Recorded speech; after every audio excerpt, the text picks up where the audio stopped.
So you are here with me. Cheers.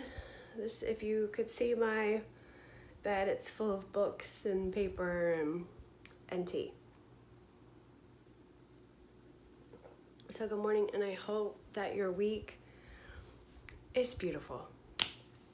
Okay, I did something last night that I'm super excited about, and I just want to share a little bit about it because I'm going to post photos with it, but real, hopefully short and sweet as I can make it. My aunt sent me a ice cream sorbet maker maybe a week ago, not even a week ago, and it was I received it on Friday. So I'm like so excited to make these sorbets, and just I love sorbet and gelato and ice cream. It's just, especially in the summertime, it's so hot. So I ended up making 8 flavors and decided that I wanted to share it with some ladies that live here in my building. And so I had the honor of sharing the evening with the lovely Candace. And she's an amazing cook and chef here, and she makes just the most wonderful hummuses, and gosh, honestly, everything that she makes is beautiful. It's not just that, she's just an amazing cook. And so we put together a soup, salad, and sorbet soiree. And so we did it last night, and she had some different cold soups and salad to put out, which were amazing. My favorite was the corn pistachio. It was so good. And then a cantaloupe. She also had a cauliflower and a green pea edamame and a mango and massaged kale salad. So all tasting sizes. It was absolutely beautiful. And then I came in with my sorbets with a unique twist, because as I was making these sorbets, and what happened was I'm so used to expressing myself visually, and this was totally different, and that it was a different sense. But as I was tasting these flavors, I just was getting like provoked, evoked. It was evoking. I was provoking. Anyways, it was a totally, I knew what I needed to do. I needed to express how I was feeling, what it was, these moments in life it was bringing me back to, and also presenting them in a way that allowed for you to think and to get to know me a little bit better. So each course had a story. Excuse me. And I got up and shared that story, and then served the dessert, and then so on and so forth till it was finished. So we started real quick with a fresh peach sorbet, which was absolutely amazing. Tastes just like you bite into a fresh peach. And it was a symbolism of just simple and uncomplicated. Joy and childhood and growing up in the South in the summers, and the peach stand on the side of the road. I know if you're from the South, you know what I'm talking about. And you can stop at any moment in time and find a fresh fruit and vegetable stand, grab something, jump back in the car and go. So for me, it just brought back a childhood warmth. And then the second was mango. And I, last year, is no, surprise that I was going through a hard time. And my aunt would send me every now and then, I didn't know when they were coming, but would send me a box. And in this box was always just delight and hope and love sent in a box. And so one day I get a box at my door. I'm like, oh, it's from her. This is so awesome. And I open it, and among other things, there is a mango. And I was like, this is so awesome. Like, I was so excited to have this mango sent to me. And so for me, the mango represents hope. It was like this jolt of hope. I could feel her love wrapped around me and excitement.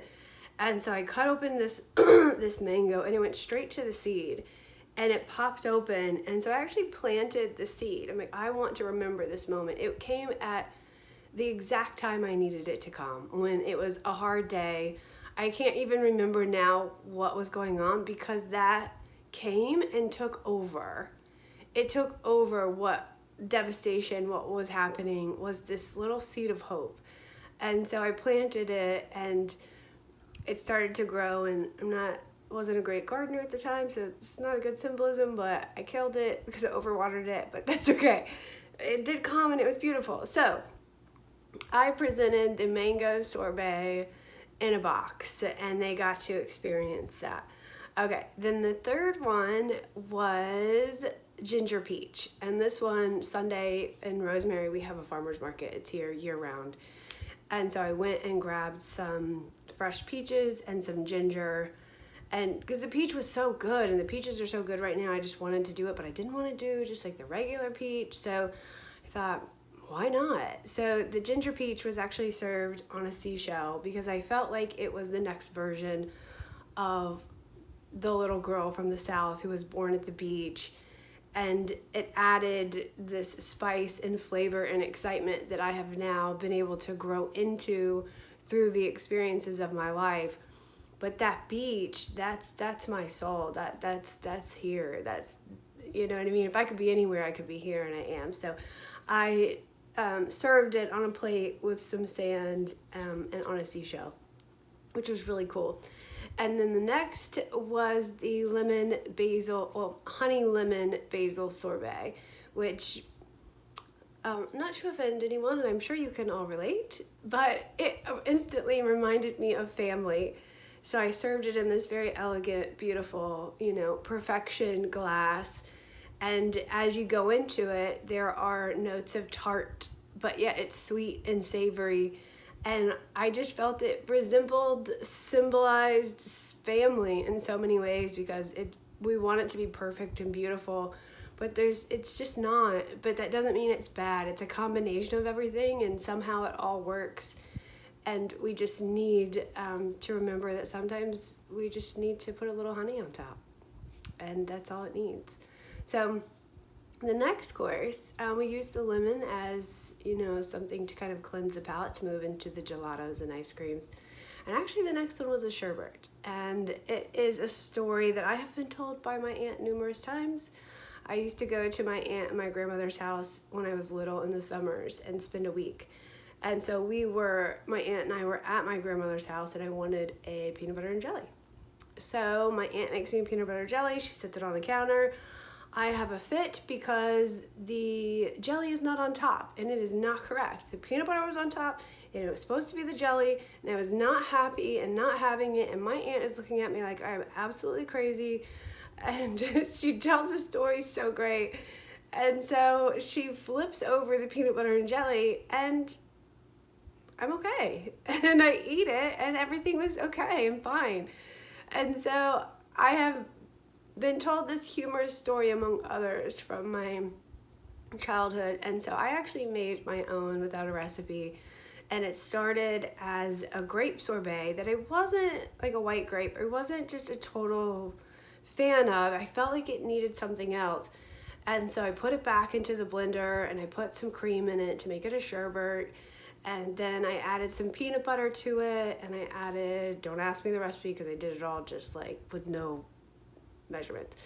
And then put a little bit of fig butter in there and some Korean flakes, pepper flakes. It is so interesting and wonderful, and it seems kind of like it would be like, what? But it tastes like a peanut butter and jelly, but kicked up.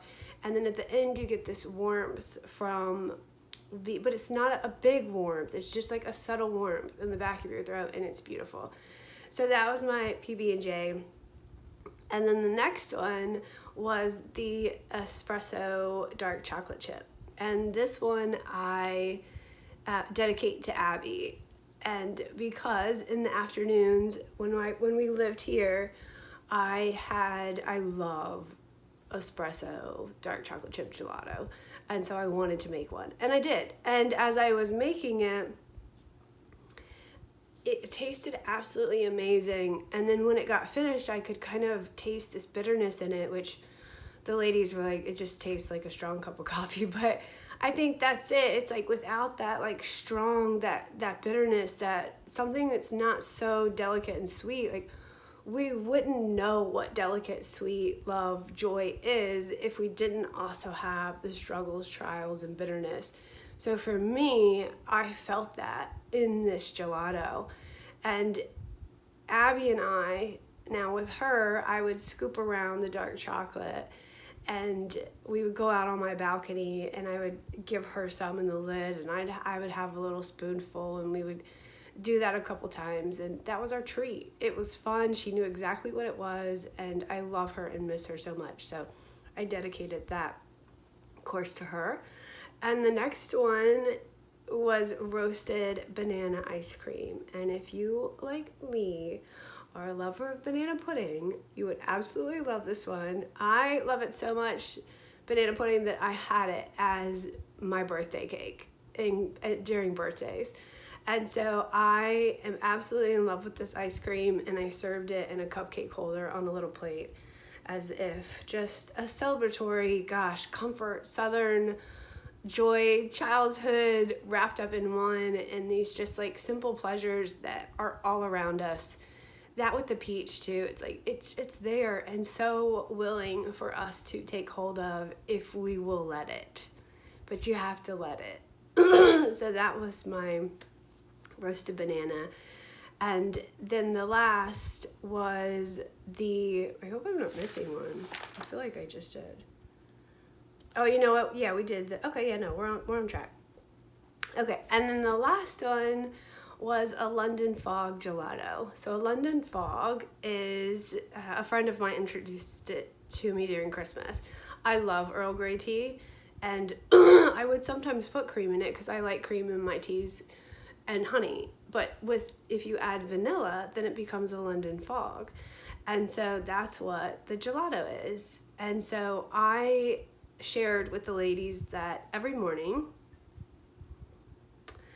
and usually in the afternoons, I always have the time I